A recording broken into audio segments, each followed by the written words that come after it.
This interview is for information only and should not be considered as investment advice or a recommendation to buy shares in the company featured. Welcome to this Stock Box interview.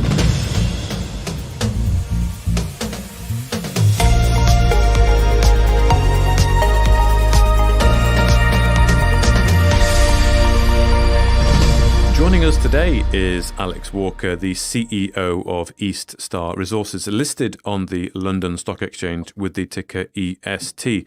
And the company are focused on the discovery and development of gold, copper and base metals in Kazakhstan, where they say they have first mover advantage. So hello, Alex. Thank you for joining us today. How are you?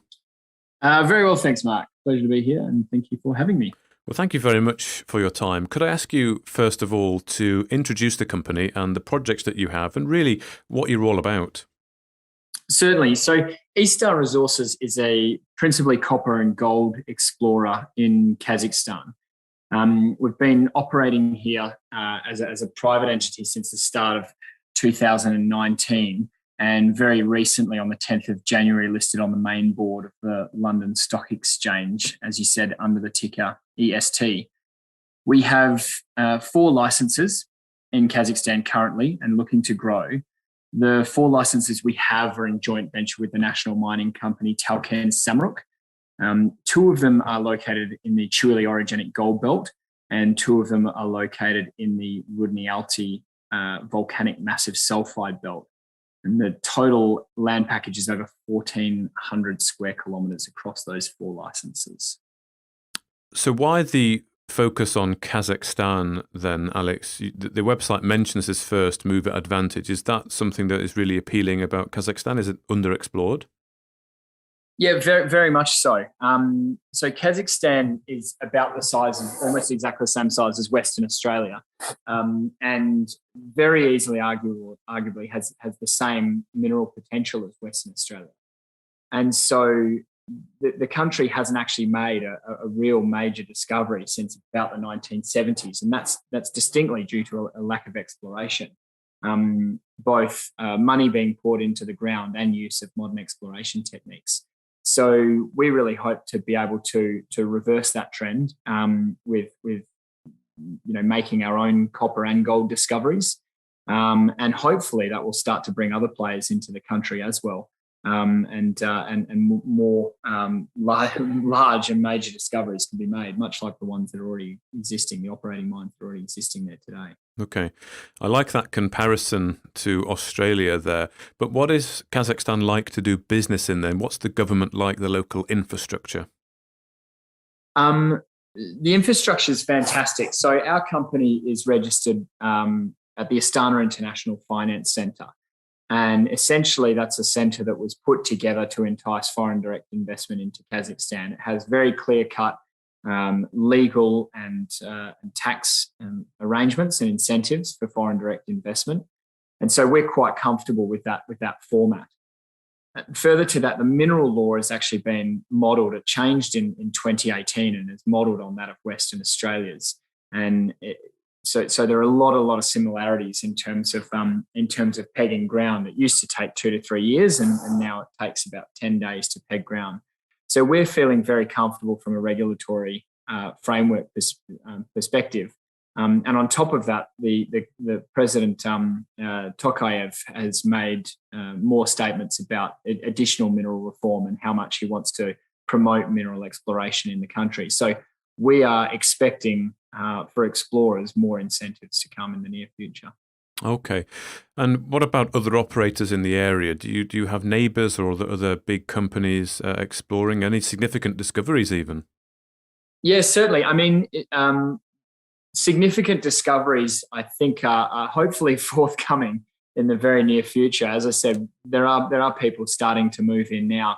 So we came into the country at about the same time as Fortescue Metals Group in partnership with Talcan Samruk as well. Fortescue pegged 18,000 square kilometres of porphyry exploration potential and are working very hard to work that ground at the moment. Rio Tinto's been in here for a number of years, and other big names are Glencore.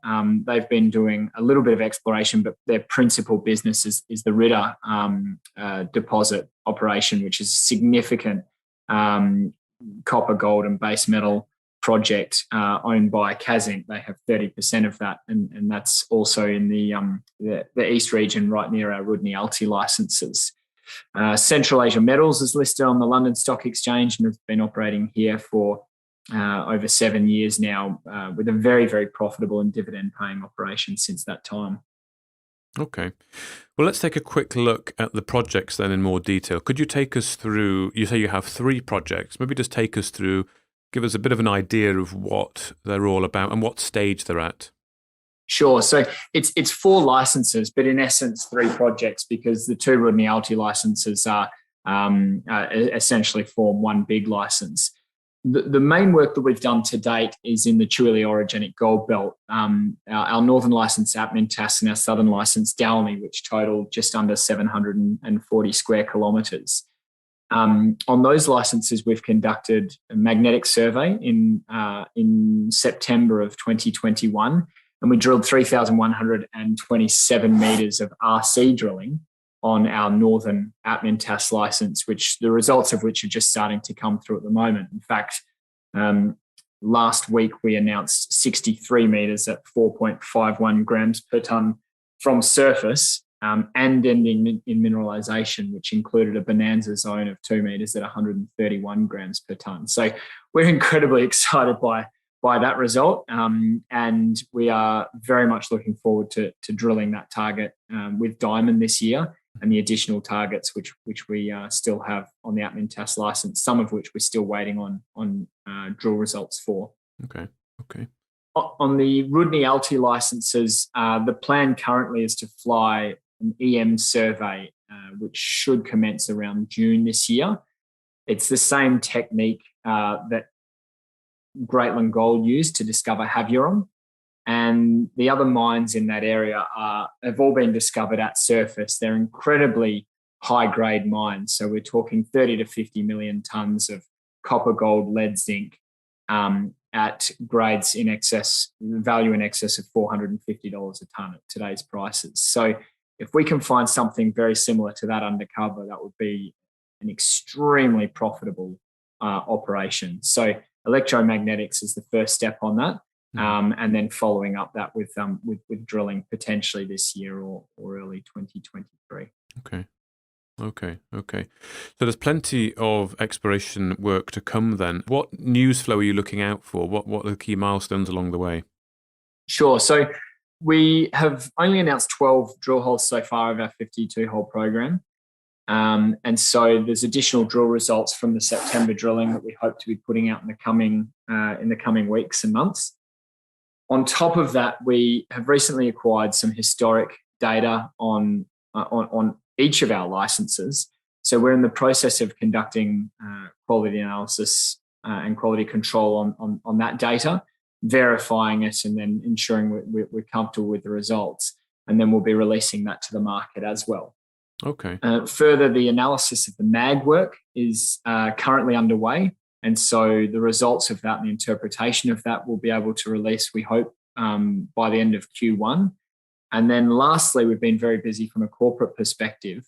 And so we're looking to increase our exposure to additional assets in Kazakhstan, both potentially from pegging ground or farming in, and even potentially farming out 1 or 2 of our licenses.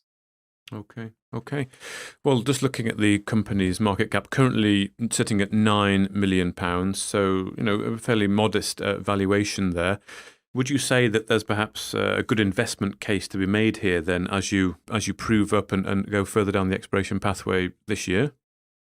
Oh, very much so. I mean, look, we have $5 million in the bank after listing and all of our costs have been met. Which you can do a lot of damage with in terms of drilling and exploration in Kazakhstan. And that's exactly what we intend to do.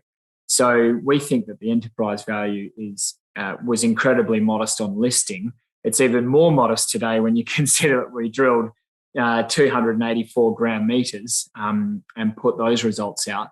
And so, our capacity to follow up those results, extend hopefully the length and breadth of that Novo target in Atmintas, and follow up additional targets in the area should comfortably see us put all of the catalysts there to have that share price appreciation. Okay, excellent. Well, Alex Walker, the CEO of East Star Resources, thank you very much for your time. Thanks, Mark. Really appreciate it. Take care. If you enjoyed this interview, then give us a thumbs up, a like or a retweet. Subscribe to us on YouTube or follow us on Twitter and hit that notification bell to be the first to know when we release new content. There's loads of great content on our website too, across all our programs at stockboxmedia.com. Thank you for watching.